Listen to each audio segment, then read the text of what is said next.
ojek kelas 11. Diagram pencar itu apa? Jadi diagram pencar itu merupakan grafik yang berisi titik-titik yang menunjukkan hubungan antara dua variabel. Variabel pertama itu adalah variabel X. Ini adalah variabel bebas atau variabel independen. Nih, lalu hubungan antara variabel Y atau variabel terikat yang disebut dengan dependen. Nah, jadi grafik-grafik ini tuh menunjukkan bagaimana hubungan atau korelasi antara variabel X dan variabel Y ini. Nah, sebelum kita memasuki ke bagian cara melihat dari titik-titik ini, kita perlu mengetahui beberapa istilah dari diagram pencar ini. Yang pertama itu adalah korelasi. Korelasi itu apa? Korelasi ini tuh merupakan suatu hubungan yang ada di diagram atau grafik ini. Hubungannya itu positif atau negatif. Jadi kalau misalnya dia itu diagramnya ini dari kiri bawah ini menuju ke atas akan mengalami penaikan, itu disebut dengan korelasi positif.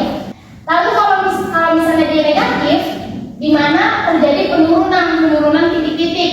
Misalnya dia sudah mengalami penaikan tapi akhirnya mengalami penurunan.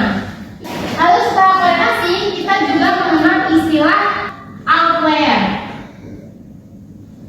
Outlier itu apa? Outlier itu adalah titik yang keluar dari jalur garis lurus ini. Jadi kalau misalnya di diagram ini itu ada satu titik yang beda atau jaraknya itu sangat jauh dari titik-titik yang seharusnya, itu disebut dengan outlier. Contohnya titiknya berada di sini. Nah, inilah yang disebut dengan outlier. Gitu. Jadi jauh dari titik. Lalu kita masuk ke hubungan. Kita akan masuk ke hubungan.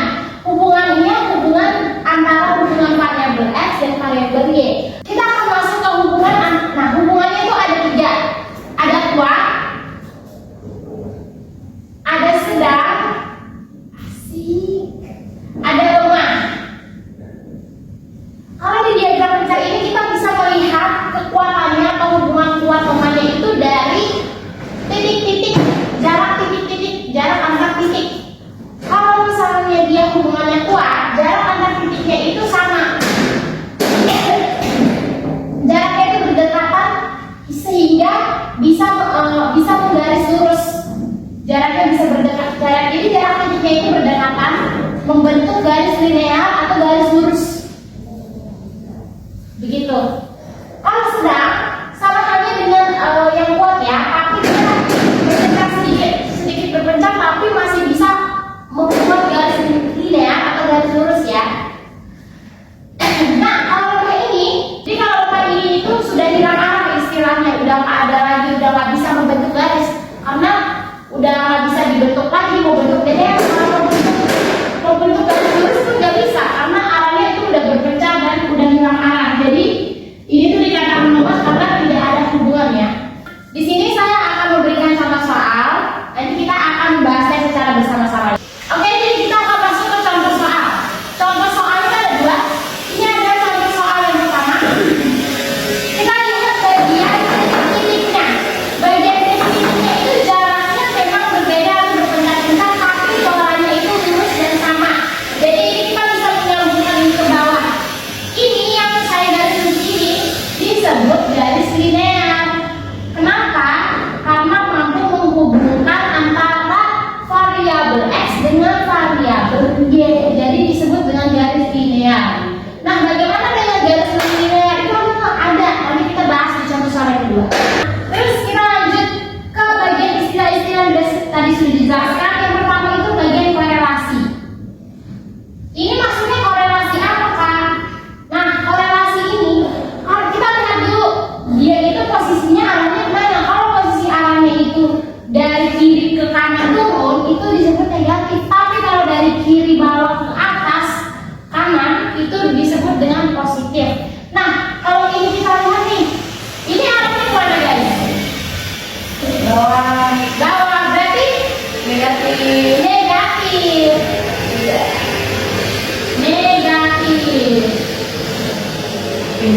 Nih, berarti negatif dari korelasinya. Kenapa? Karena terjadi penurunan. Lalu kita masuk ke hubungan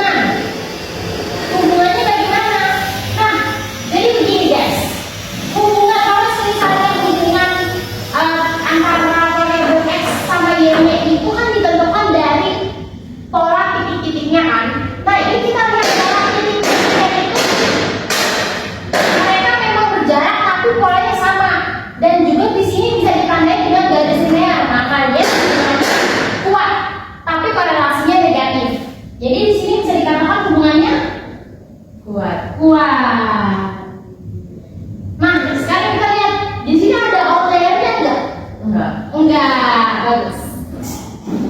Outline-nya ada. Nya itu enggak ada. Apa? Yang kita mencari sendiri. Nah, di bagian ini sudah paham ya? Oke, kita lanjutkan contoh yang kedua. Nah, ini tuh ada beberapa grafik. Grafiknya ada 5. Kita bahas ke grafik yang pertama. Grafik yang pertama itu dia korelasinya apa nih? Ya betul, korelasinya negatif. Kenapa? Karena dia itu dari atas kiri ke bawah kanan. Kalau bisa positif itu kan dari kiri bawah ke atas kanan. Kalau yang begini kan baru positif. Jadi korelasinya negatif. Lalu hubungannya gimana? Hubungannya sama ya, sama kayak gini. Hubungannya itu kuat. Kenapa? Karena dia mampu membuat garis linear, garis lurus yang ada di grafik ini. Hubungannya kuat. Dan seperti biasa dia juga nggak ada oktail, nggak ada titik yang tiba-tiba mencak atau bisa sendiri. Semuanya sama.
seperti ini, hal pertama yang harus ditentukan adalah variabel x-nya sama variabel y-nya. Kan variabel x itu adalah variabel independen atau variabel yang mempengaruhi variabel lainnya. Kalau kita lihat di sini nih, ada nggak sih bagian atau bagian yang mempengaruhi bagian lainnya?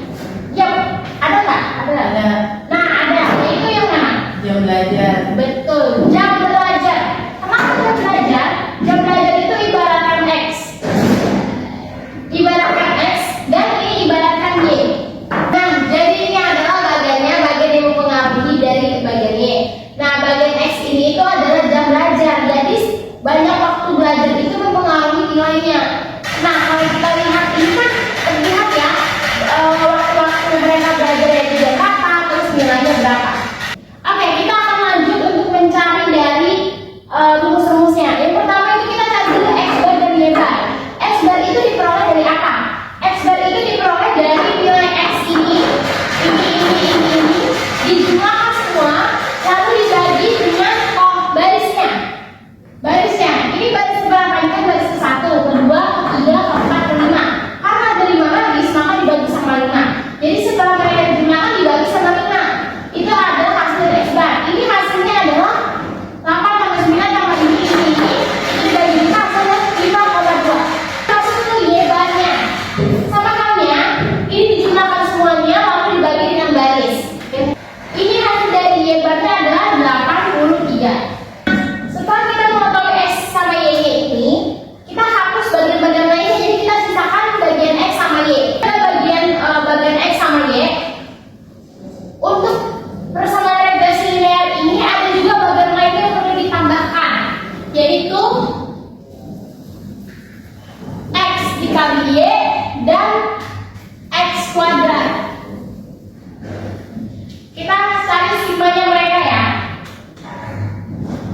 Nih, kalau bagian yang X kali Y sama X kuadrat, itu cukup cari sigmanya saja, tidak perlu dibagi lagi sama kolomnya. Oke?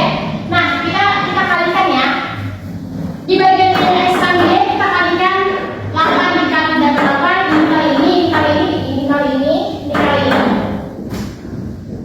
704. Betul, jadi ya. Berapa ini? 304. Oke. 810. Oke. 70 kali 1 ya 70. Oh iya. 70, oke.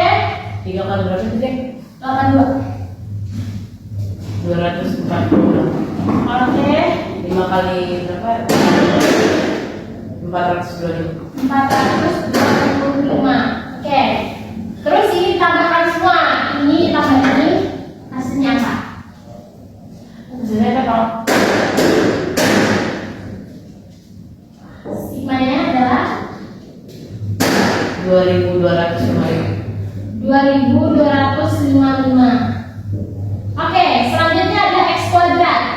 Coba dicari. X kuadrat itu diperoleh dari yang nilai X ini dikuadratkan. Berarti 8 kuadrat berapa? 9 kuadrat berapa? 64. Iya. 64 berarti ini ya. 81 ya ini ya. 1 1. 2 kali 9. 2 kali 25. Oke, ditambah semua hasilnya berapa ini? Tambah JJ, tambah JJ nanti, tambah tambah JJ, tambah semua. 180. 180. Oke, ini ya kita sudah temukan. Nah, X barnya sudah temukan, Y barnya sudah ditemukan. Lalu X dikali Y sigmanya berapa? Itu adalah berapa? 2255. 2255. Lalu sigma X kuadratnya 180. 180. Nah, ini sudah kita cari. Habis itu kita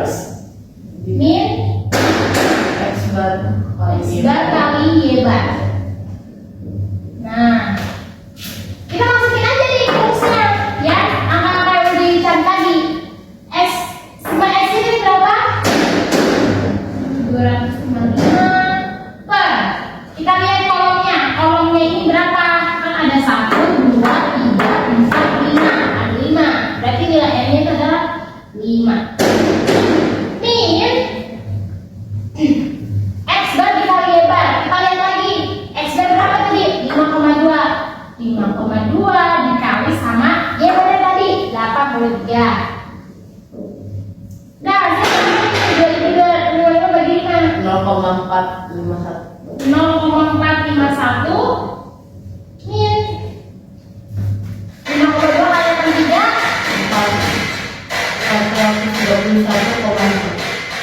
431,6. Hasilnya 431,49. Ini ya nilainya. Lalu kita masuk ke kita cari yang sigma x kuadrat ini. Sigma x ya udah, sigma x kuadratnya hapus dulu. Rumusnya itu adalah sigma x kuadrat min x bar kuadrat per n. Ya kan? Ini sigma x kuadratnya berapa tadi? 180. N-nya berapa tadi? 5 ya, kolomnya ya. Min x bar kuadrat berapa? Itu x-nya 5,2 di kuadrat. Ya, ini dikuadratkan x barnya 27,04.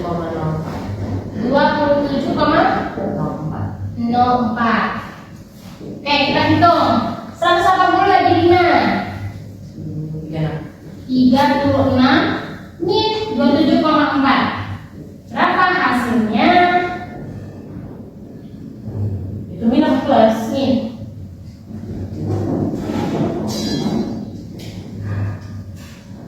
8,96. Ya, ini dari sigma x kuadrat. Sekarang kita berlanjut ke rumusnya, rumus Y regresi. Ini rumusnya. Kebalik. Oh iya, sorry. Oh juga. Kebalik.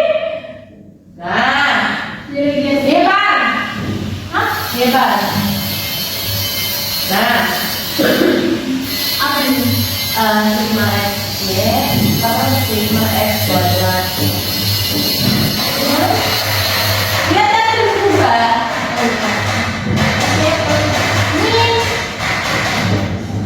Min x baik.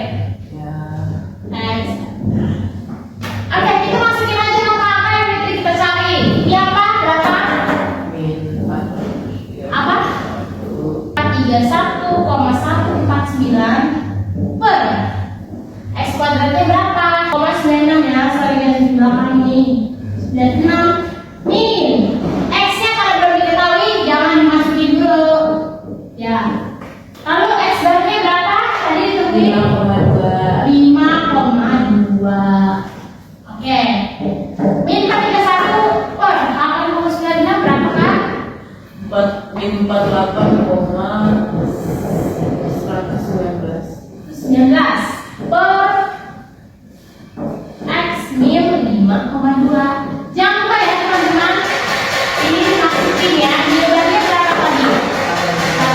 83. Nilainya 83, oke. Dan ini karena di sini kita posisinya ingin mencari Y regresi, maka kita harus pindahkan ruas yang di sebelah kiri ini ke ruas sebelah kanan supaya nilai ini tuh bisa sendiri. Nah, dari ini pindah ke ruas di sampingnya jadi apa? Plus jadi min 48,119 min x min 552 plus 83. Lanjut di sebelah sini ya. Ya cukup nih. Itu min 48,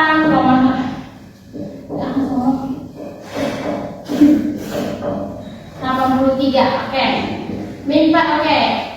Ini jangan lupa karena di sini itu ada tanda kurung, kita perlu kalikan silang. Min 48,119 jika min x min 52. Kita kalikan kurung ya, biar dapetin hasil x-nya. Min 48,119 dikali x, hasilnya min 48,119 x min 48,119 dikali min 52.